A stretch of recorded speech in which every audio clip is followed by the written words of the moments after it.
for Liberty. On the Centennial side, 6 kills for Emily Hansen, 4 apiece for Alexis McLeod and Brooke Horak, who also has 3 blocks, and 2 kills and a couple of aces for Jordan Miro.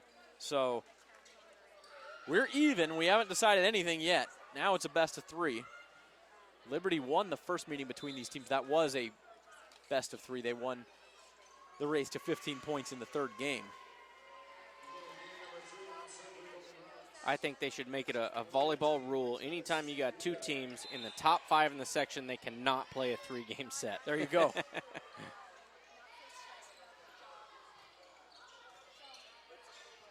Reynolds sends that one over. Hansen now with a big swing, but it's blocked out. And Centennial starts game 3 on a good note. I was going to say, Zach, if Centennial has to make an adjustment offensively, I think they have to decide to go outside hand. Liberty has shrunk up their block more toward the middle, taken away angle, and did a really nice job of that in game 2. I think Centennial has to go outside hand.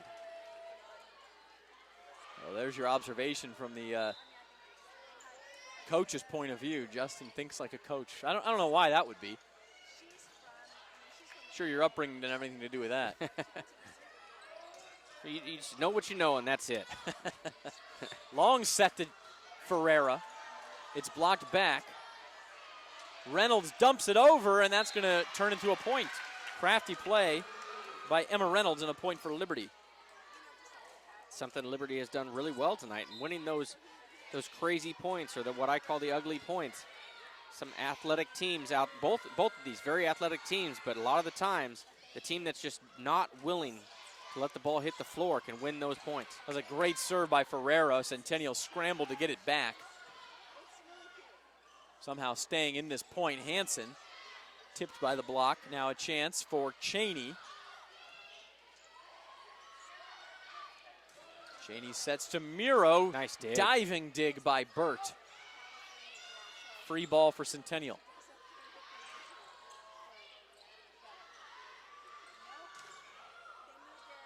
Tipped off the dig, or tipped off the block, excuse me. Set for Horak, and she mishit it. Point Liberty, 2-2. Another point by Liberty off one of the long rallies or crazy points.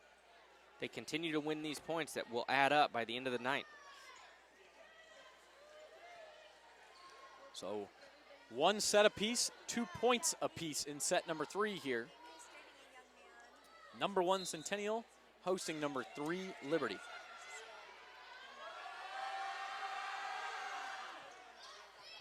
Great serve by Ferreira. Cheney blocked back. Joust at the net. Centennial has to cover. Trouble. Not going to go over, and it's a point for Liberty. Choppy start to game 3. It's a 3-2 Patriots lead. Here's Ferreira again with a jump serve. That one's sailing and too long into the free throw paint. For hitting the ball a little low. Got a little too much float with that velocity, losing it out. You know what's a good sign of a very competitive volleyball game? The towel has to come out every three points or so to wipe the sweat off the floor. And at least where we're sitting, the gym doesn't feel all that warm. Sometimes in here it gets real warm. Of course, the rain burned off some of that heat finally. That is in on the line for Emma Reynolds. She's known as a setter, but that was a heck of a swing. Nice job by Emma Reynolds. Like you said, known as a setter, but still gets a few swings from the right side of the net. Not the easiest side of the net to hit from, but she's done it every year she's been there at Liberty. Vivero serving. 4-3 Patriots. Horak diving in Burt again. Wow, nice job by Cheney. What a vertical leap she got to show there. Elevating, but Liberty called for a net violation, and it was Cheney. She got up just a little bit too high. Or maybe it was when she came back down to earth. 4-4. Miro serves. Cheney dug up nicely by Hansen, but she got another shot at it. And that time she finds the floor. Her 8th kill of the night. 5-4 Patriots.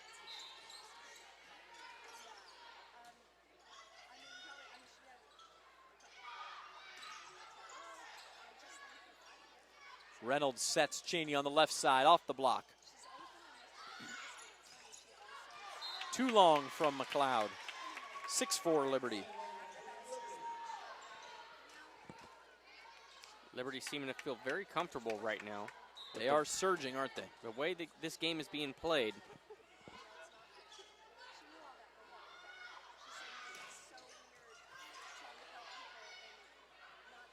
Cheney tips. Cheney has the kill. She's got 9 kills tonight, and it's 7-4 Patriots.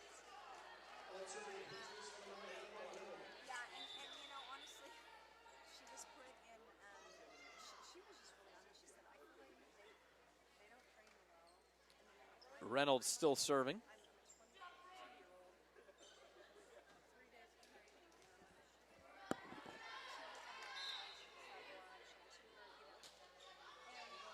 Slaps one deep. Big swing from Horak, and Centennial needed that one. 7-5 your score now.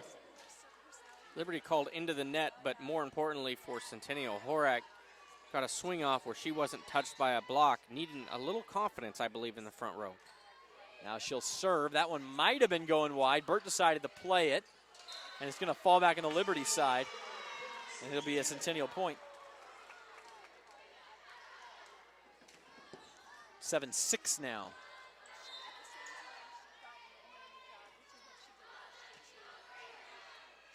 Reynolds the set. Burt the hit. Nobody in the way of that one. Nice swing by Burt, going sharp angle across the court. Lauren Burt, just a sophomore. Haven't seen her swing too much tonight, but she's got a nice attack. Cheney now serving.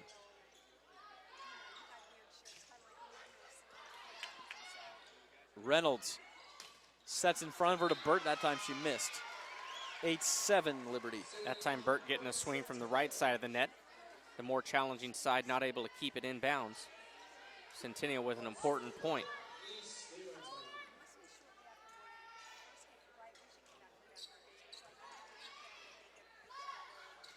Mid-set for Hahn off the block. It's a kill.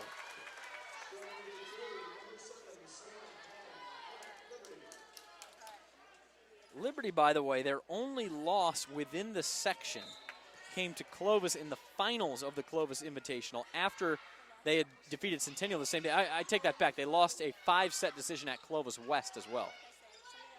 And that was a match they led 2-0 at Clovis West and couldn't quite finish.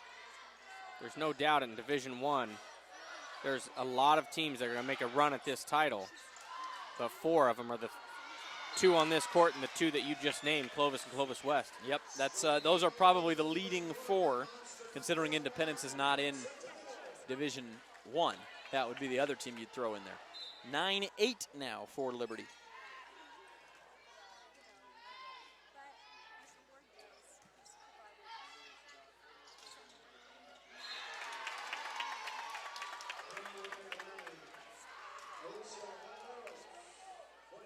Nice swing by Viveros.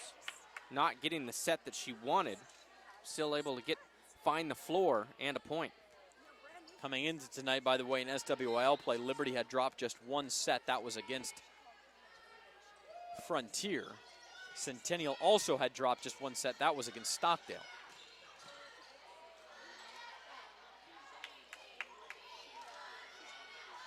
Set cross court for Miro, but it bounces back to the Centennial side.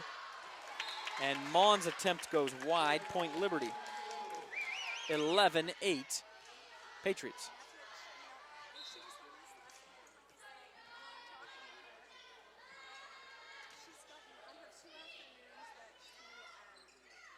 Hansen with a big swing. The pancake dig that time is going to turn into a point. How about that? I believe it went off Horak's hand, although it might have been Peters. They were both in the vicinity. Now there's a wild point won by Centennial. Much needed, by the way. Yeah, they needed that one. Gets them back within 2 at 11-9.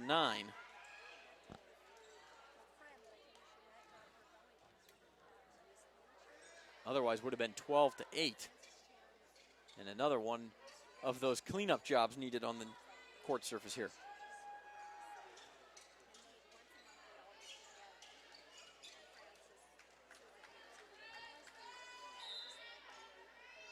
Peters to serve. It's a short serve. Carrasco dug it up. Liberty going to have to send a free ball over.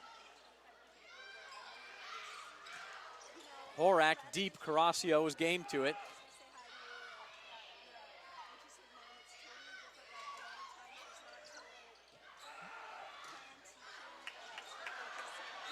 And Elise Ferreira will get the kill when... Oh, they're going to call this a replay. Yeah, Peters ran into the linesman trying to chase that ball down is what happened. And so they will get to replay that point. It's an awkward call, Zach, and I don't know the rule in volleyball. I'm going to say that I really don't, but in every other sport that I know, the official is a part of the game. Yeah. Now, she probably would have gotten to that ball had he not been there. You're absolutely right. But it also would have still been a big advantage for Liberty in that point because Centennial was scrambling a bit. She was running off the court. No guarantee they even get the ball back over. And instead on the replay, it's Jordan Miro. So a big turnaround. A little bit different than the kill she got on the previous point with the palm of her hand on the floor. That one, the more traditional variety. 10 serving 11 now for Centennial as they claw back. Ferreira sends a free ball over. Hansen will hit with the left hand, and it's a kill for Emily Hansen. I would expect a timeout here. A really interesting turn of events from Centennial deciding to pick on the libero of all people in the back row and getting rewarded because of it. And then, of course, that replay, which worked out in Centennial's advantage. Sometimes not those points, but how teams react to those points can decide matches. Great point. Go ahead and settle your team down. And Centennial reacted better than Liberty did, at least for a couple of points. So Amy Parker calls the timeout.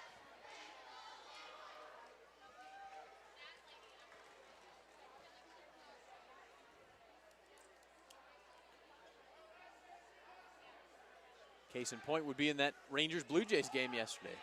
The bizarre play that gives the Rangers the run in the 7th inning. Well, how did the Rangers react to that? Not very well. They committed 3 errors on the first 3 batters of the bottom of the 7th inning and lost the game. A crazy inning that was. That's unbelievable. You've seen more baseball than I, but I can't imagine you've seen anything like that either. Not in one inning. Absolutely not. Everything that happened in the 7th inning of that baseball game, you'd be lucky to have it happen in one baseball game.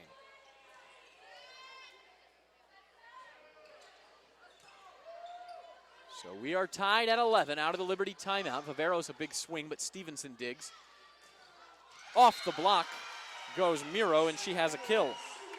Jordan Miro has gotten hot, 3 kills in the last 4 points. Yeah, Centennial needed somebody to step up. Miro does there. I think getting a little fortunate on the last swing, actually going in between the block. But somebody has to get hot for the Hawks in order to stay in this game. And it is 4 points in a row for Centennial. Now they have the lead. Can they build on it? Hansen, wide open cross court, and she nails it.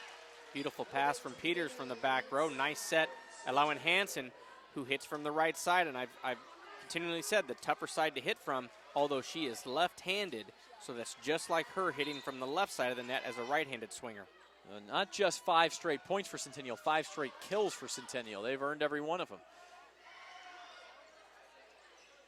And a chance for another. Here is Miro, but Bird able to cover that short ball.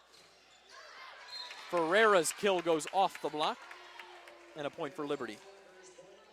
The freshman with her 10th kill into double digits tonight. First of this game, though.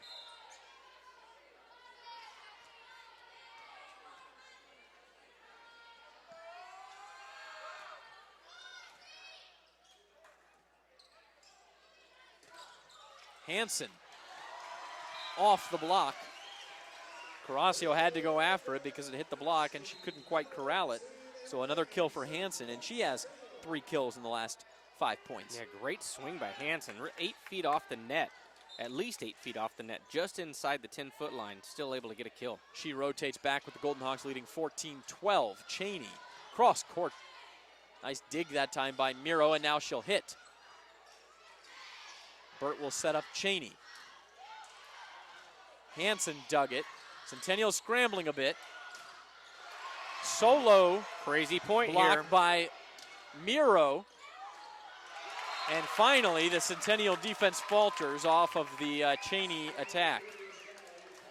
Anytime you get Brooklyn Cheney, 3 swings, 2 cross court, 1 down the line, I think she's going to win one of those. You're asking for it a little bit there. BVarsity will serve now, 13 serving 14 for Liberty. We're tied 1 set apiece here in this key SWIL match. Big swing for Logan Minnie. Nice play out of serve receive by Centennial.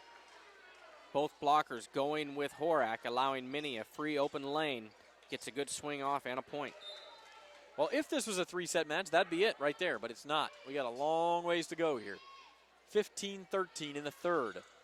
Cheney off the block.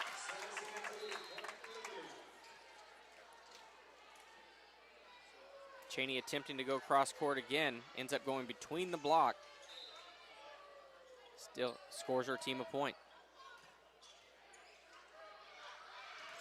Sets the middle, and it's Horak that time with the kill.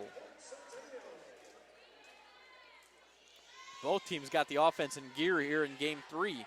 16-14 Centennial. Yeah, you said it. This is much more of an offensive game than than set number 2. 11 consecutive points have ended in a kill one way or the other.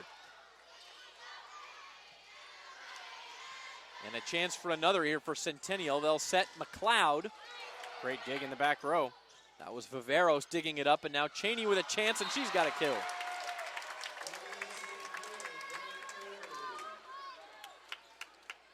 Well, Cheney filling the power game and the finesse game, looking great on offense. Now she moves to the back row to serve.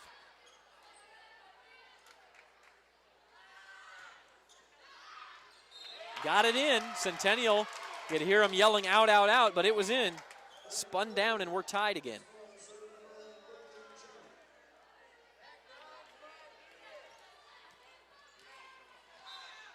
$16 all in the third, 1 game all.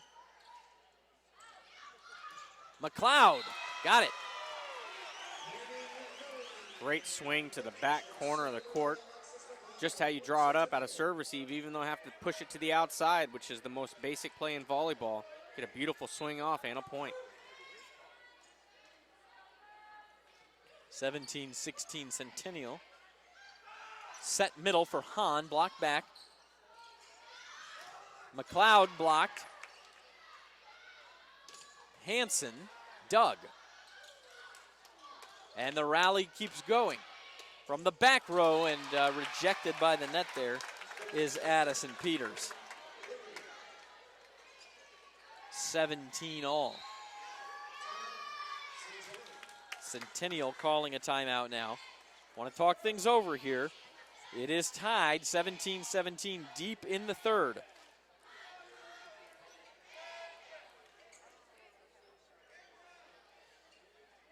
So obviously a key sequence coming up. Each team has 1 timeout remaining here in the third set. We're tied at a set apiece, tied at 17 all in the third.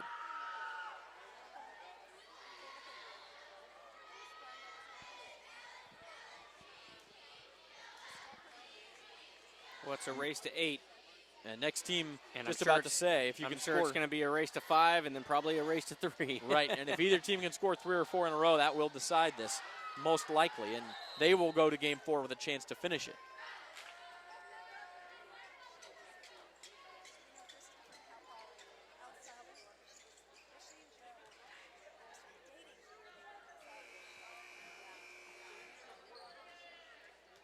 So 17 all. Carrasco's going to serve. She's given Centennial some problems with her serve. And again. Hanson going into the bench to try to receive that, and she can't, so it's an ace. Another one for Carrasco. Liberty taking its first lead since it was 11-10 here at 18-17. Carrasco has great movement on this volleyball. That time not able to get the spin she wanted.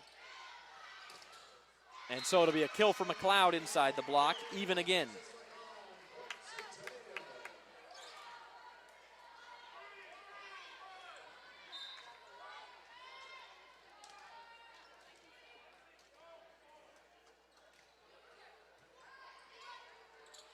Nice pass there, but the set was lacking. Viveros had to underhand it over.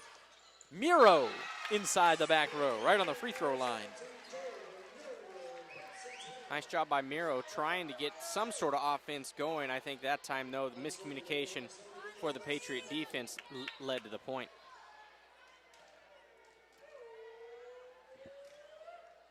Good serve by McLeod.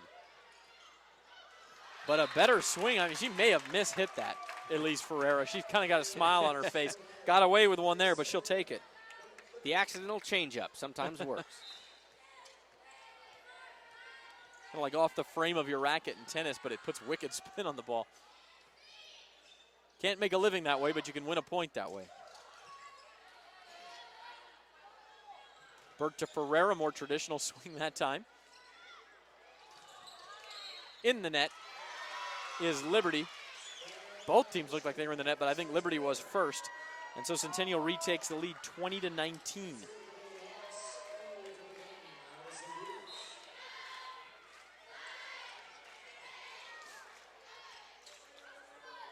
Burt sets to the right side. Ferrero with Great a monstrous swing. hit. Oh. McLeod digs it and sets up Hansen.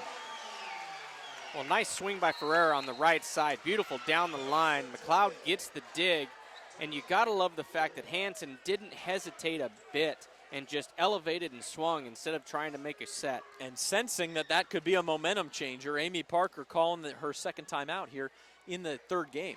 We're tied at a set apiece, 21-19 Centennial in the third.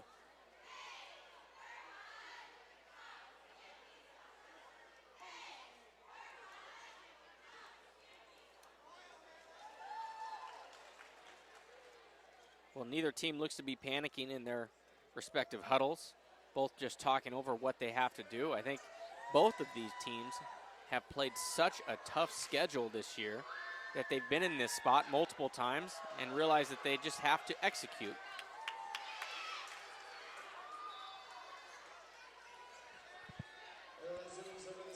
So still serving is Addison Peters.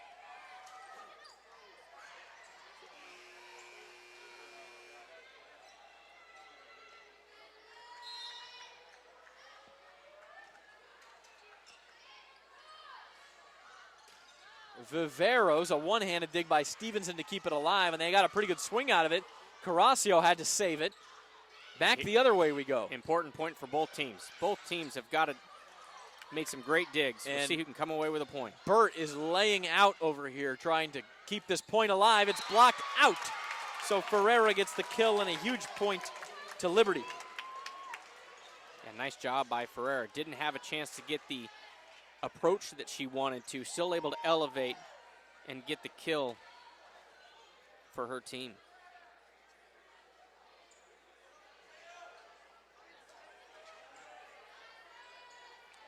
So 20 serving 21, and it's Ferreira to serve now for the Patriots. One of these teams will have a chance to close things out in game 4, and we've got some kind of a security situation on the far side as we continue play here.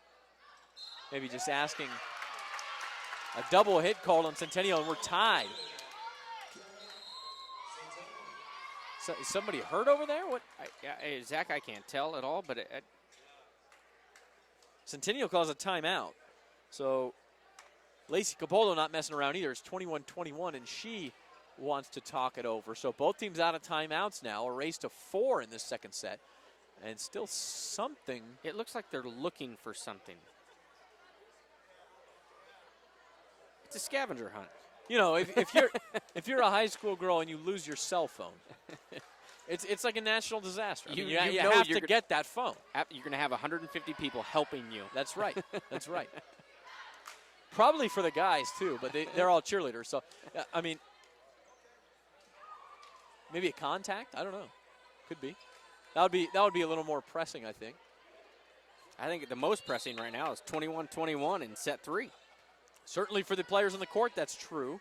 Ferreira to serve, looking for a lead for Liberty late in game 3. Good serve. Hansen blocked out. So a kill for Emily Hansen and the lead back to Centennial. Hansen doing a good job working off the outside hand, getting the tools, which is the kill off the block. And that's something you suggested that they try to do. And it works there. Now Cheney, dig out of nowhere by Hansen. Miro hits. Somehow Burt got to that, but the attack is just long from Cheney. And Centennial now ahead 23-21. Wow, close call. And one of the rare mistakes, even if you want to call it a mistake, by Cheney. Cheney has played fantastic in set 2 and 3. In the middle, Viveros. She got the line. Very close, and what a huge call. Obviously from here, we're not going to be able to make a very, very good call on that, but that's the difference between 3 set points for Centennial, but instead the lead down to a single point. Well, I think the last 2 calls were so close. It could have gone either way for both teams. One went to each team, so 23-22 Centennial. Horak, nice dig by Viveros, but miscommunication between Reynolds and Burt, and it is set point for Centennial. Very interesting that you have a miscommunication between the 2 setters on the court for Liberty. So Miro will serve now, 24-22, Centennial with 2 chances to take a 2-1 lead.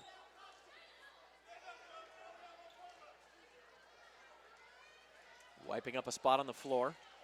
Build the suspense a little bit here in game 3. It's 1-1. Centennial won the first, Liberty the second. Now Centennial with 2 set points, and there's an ace for Jordan Miro to finish things off.